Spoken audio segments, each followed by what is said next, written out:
there, welcome to the African Perspective here on SABC News Channel. I'm Tshepiso Makwetla. Today, on the eve of Nelson Mandela International Day, we're going to focus on Madiba, as he was affectionately called. But first, let's take a look at some of the top stories on the continent this hour.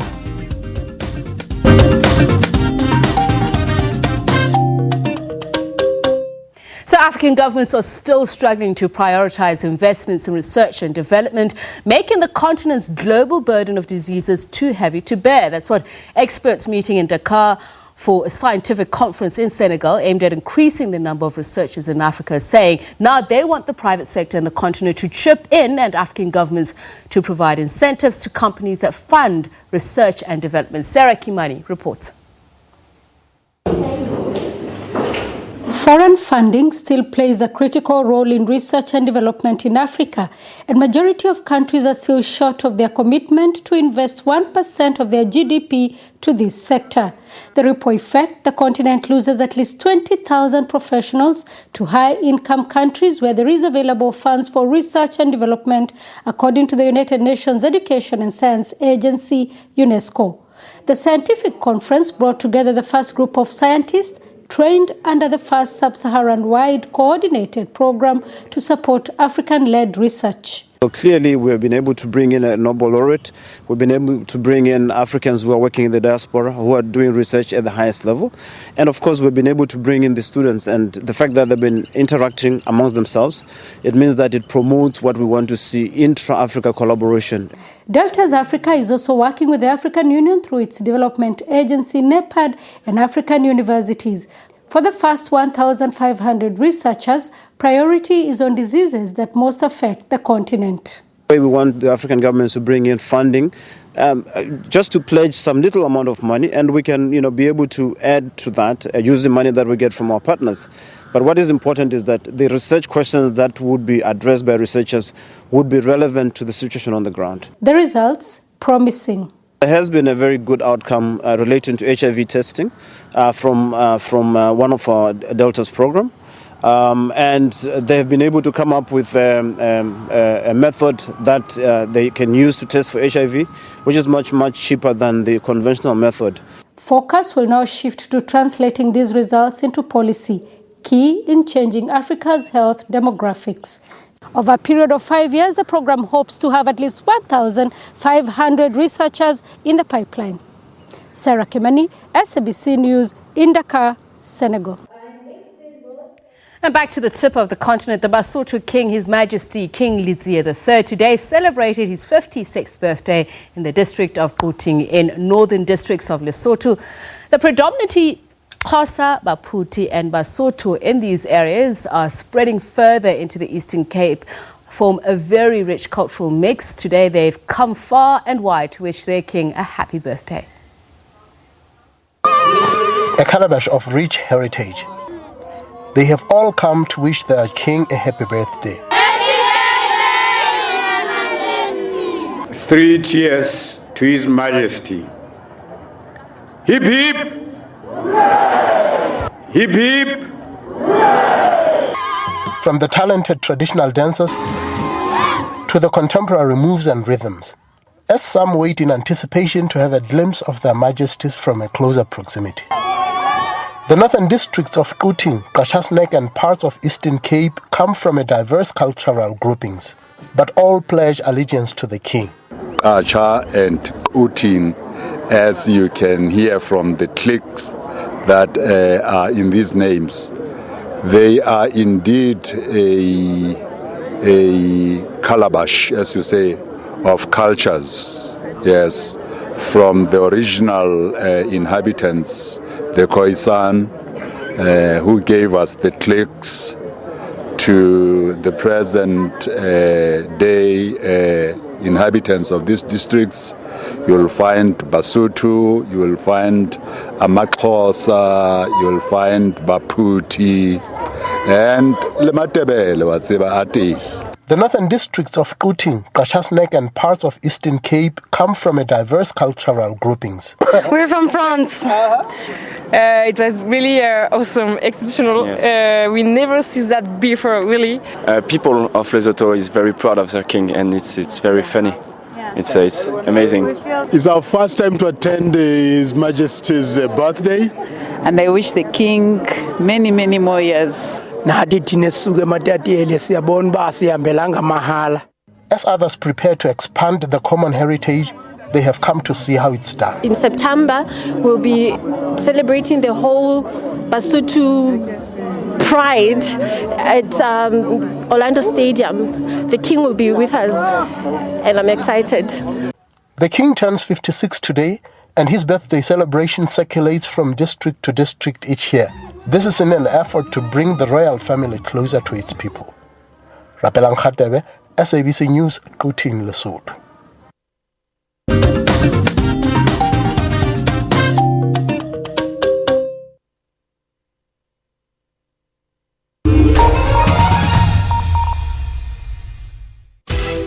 Trends Travel is your ultimate hookup on all things arts, entertainment, travel, and lifestyle. So be sure not to miss Trends Travel every Saturday at 5:30 p.m. The SABC News mobile app is your one-stop digital portal to all the news you need. Stay connected with the latest in breaking news. Watch the SABC News channel along with clips and live streams of all the big news events. And listen to all the SABC News radio stations live, including podcasts and much more. Simply download the SABC News app to your Android or iOS device from either the Play Store or the App Store. SABC News, independent, impartial.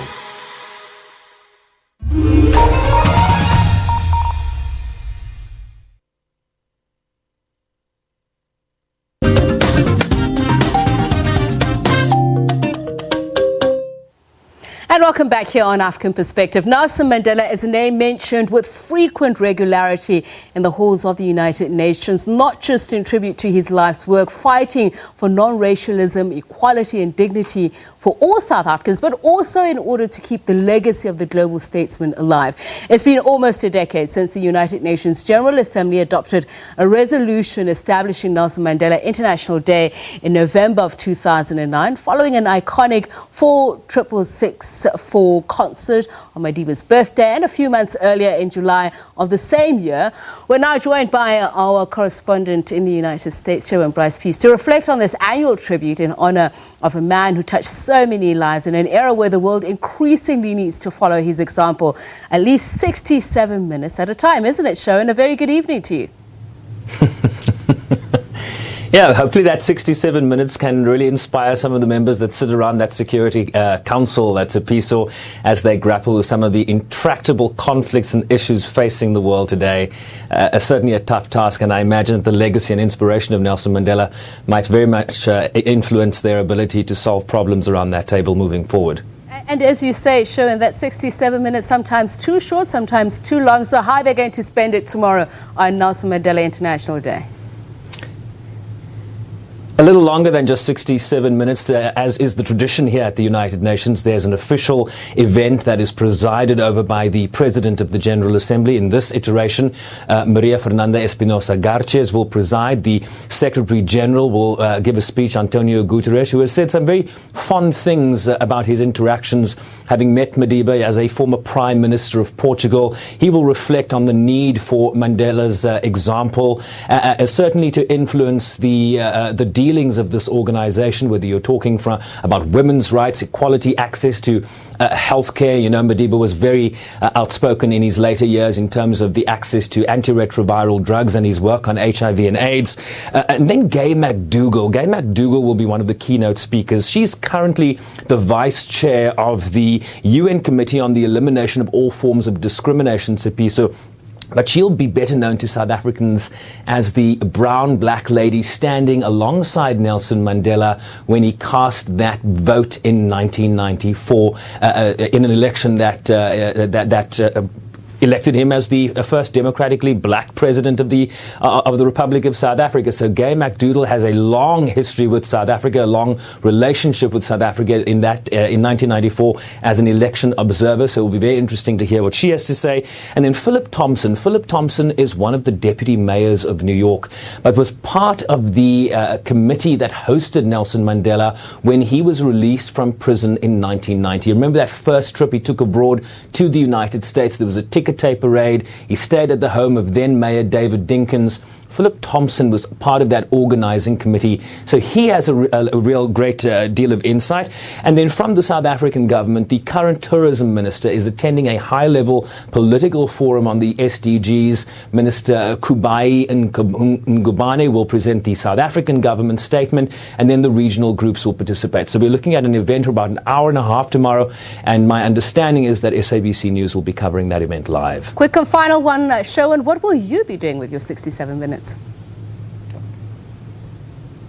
Well, I'll be reporting on the news, certainly, but what the UN has also done, Tepiso, is once the official event is over, they are, UN officials and a bunch of us are going to go to what is known as the Brownsville Community Center. Essentially, this is a community center in Brooklyn that is working on addressing issues of food injustice in this area. So we're going to a poor community. It's a soup kitchen type event, and I'll be able to certainly tell you what went down post those 67 minutes there. And we'll look forward to that. Thank you very much, Sherwin Bryce Pease, our correspondent in New York at the United Nations. And as we promised, we said we'd speak to the CEO of the Nelson Mandela Foundation, Sello Hatang. Well, he's here. He's called on global citizens to use Nelson Mandela International Day to heed the call of the Mandela Day campaign, and that is to take responsibility for transforming our societies. A very good evening to you, Mr. Hatang. Thank you so much for joining us. Having spoken to Sherwin Bryce Pease, we're speaking about the iconic status of Nelson Mandela, but I'd like to reflect on what's going on in South Africa here. There's a song that keeps playing incessantly, Asimbonanga. Johnny Clegg has just passed away. What is your message to his family, the world, and certainly his friends? Well, we, on behalf of the chairman of the board and the trustees of the Nelson Mandela Foundation, staff and management, we'd like to pass our deepest condolences to the family and friends of Dr. Johnny Clegg. He was actually a friend of the Nelson Mandela Foundation from our founding. And he walked with Madiba through that journey because he continued to believe in our work. The last time we saw him was when he came to the foundation in 2016. He was in so much pain, you could see that he was in so much pain, yet he persevered. He just wanted to play his part. So he was a soldier who died with his boots on. And in honor of such a soldier, we need to then be asking ourselves what kind of future we want. South Africa that reaches out to the other. The one that wants to even learn a language when it's not a famous thing, a very in thing to do, at a huge expense of oneself. And we want to say to his family and friends, not only you have lost, but we've all lost a great soldier. And you, as you say that, just reflecting on your editorial ahead of this new chapter, you spoke about how it all began with a dream, saying that it's sad that when the current leadership, President Cyril Ramaphosa, is talking about a dream, people ridiculed him. What is the importance of a dream? Looking at somebody like Johnny Clegg, looking at where we are in South Africa. You know, it's possible that we've reached a point where we've been hit on the head so hard by non-dreamers. People who walked into office without a vision, who didn't carry a vision that can then say, I'm a nation builder, for example. Can I push you to be precise? I mean, you also do talk about that. No, actually, I'm getting there. So when Madiba walked into office, he was a nation builder. He walked in and said, no, I want to help build a nation that can be one that came from what was to what we want it to be. We then had a president who dreamed of an Africa that was better. One who said, let's make sure that Africa works. Africa can dream of herself as governing herself in a way that cares about our people. Then we had a decade where actually I still don't know what our vision was, both for the nation, but also... Are you saying we were devoid of a dream? Devoid of dreaming. And I think if there's any honor that we can give to someone like Johnny Clegg, is to say that he dreamed of a nation that would reach out, will even want to learn things that they didn't have to learn. And the time he learned Zulu and he wanted to know the culture, it was not something that was in. And it's important that we continue to dream. And we dream as the Nelson Mandela Foundation of a country that will care of its the next generation. That's why we for Mandela Day, for example, we're dreaming of a nation that will care about early childhood development in order to deal with intergenerational poverty that continues to bedevil our nation. And we are hoping that you'll come along with us on this dream, a dream of a nation that will then say, we want to be led by people who are dreamers, but dreaming with action in mind. What do you dream of at a multinational level? Because you spoke about the intersecting systems of power that continue to oppress the peoples of this world.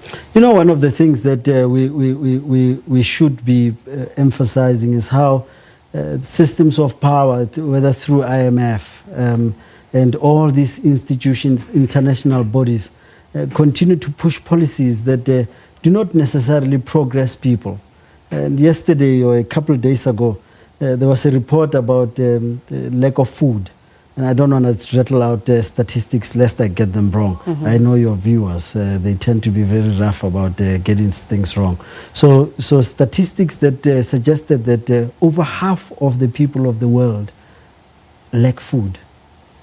In our own country, 6-year-olds, we have in every 10, 6 of those kids suffer from stunting. It can't be right.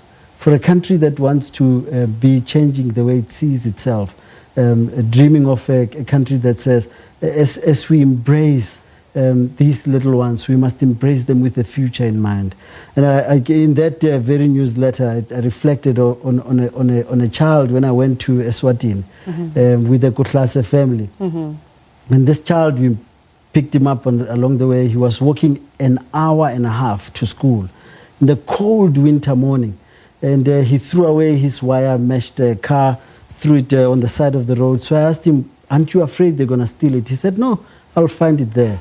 And I think if we are dreamers, we should be dreaming of a country that has those 3 C's that are critical, that we must care, we must have compassion, but that corruption should not be stealing from that child. We shouldn't take away that sense of him, of believing in goodness of people, that I'll find this car when I come back.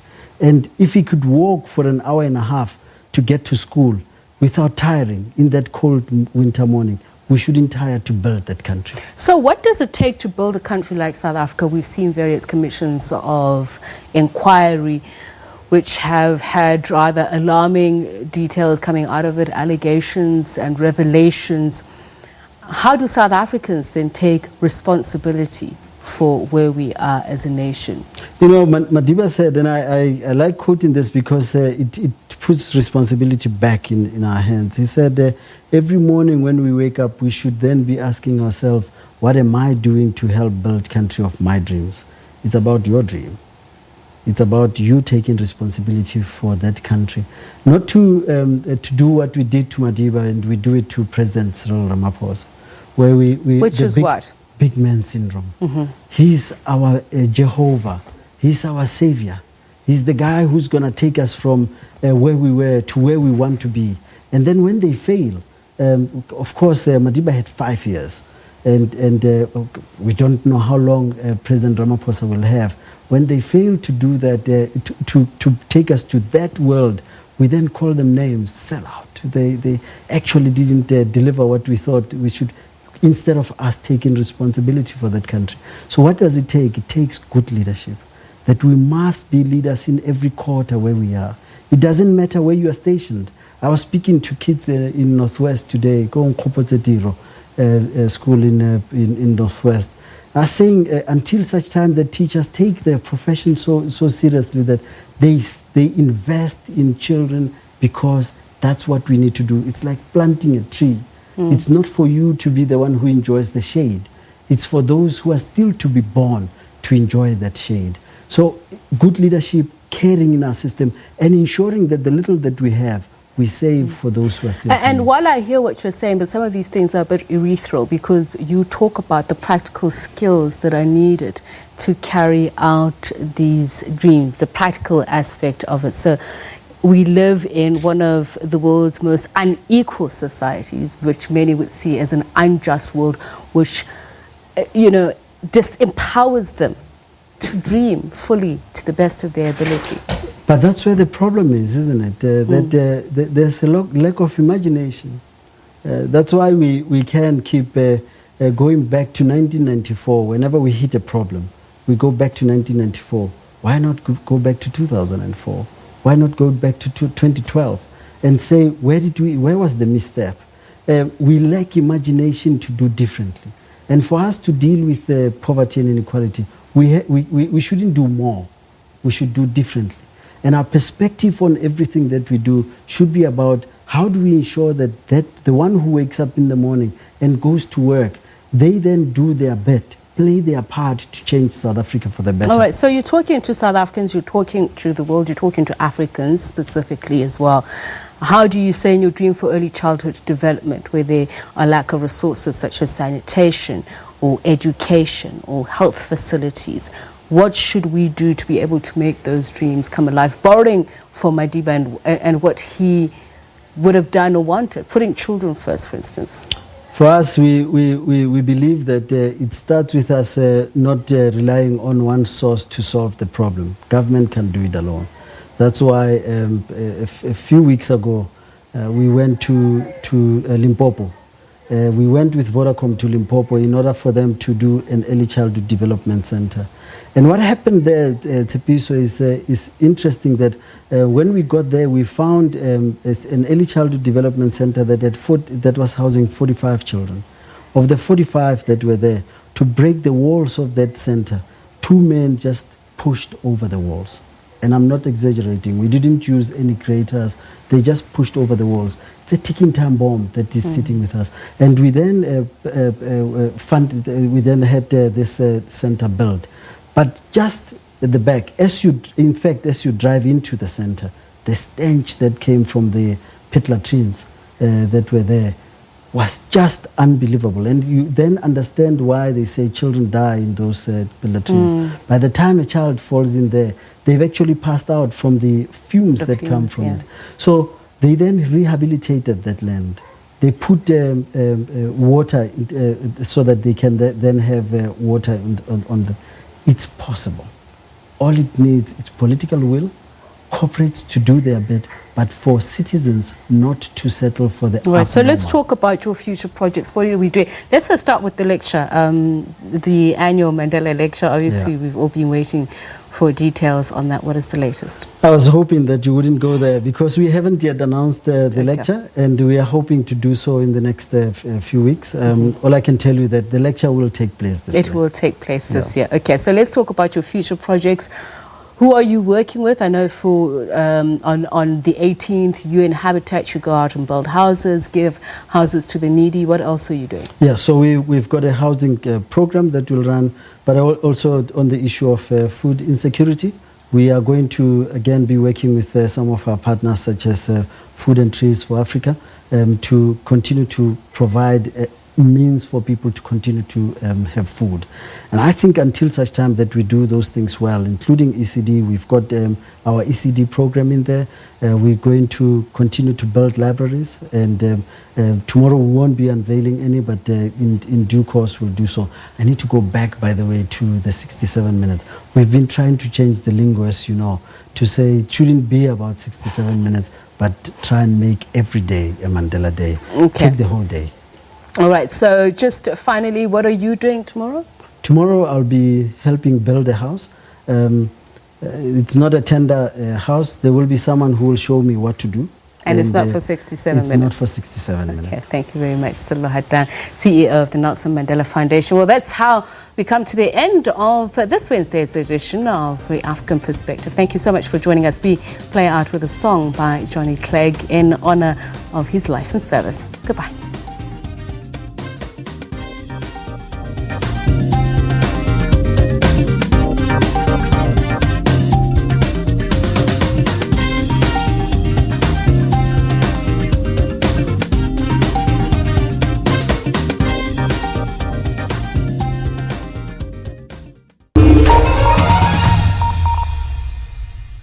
There's been an escalation in gang shootings in areas such as the Cape Flats. When the rule of law starts disappearing, we all worry. We don't want another Brazil, the Lavelas, where gangs control everything. The purpose of this train ride, is it purely just to get first-hand experience of what commuters go through? He made it very clear just now that he will not leave here shocked. He is well aware of those challenges. My mandate from the president is to fix this. One of the questions, of course, speaks to the practice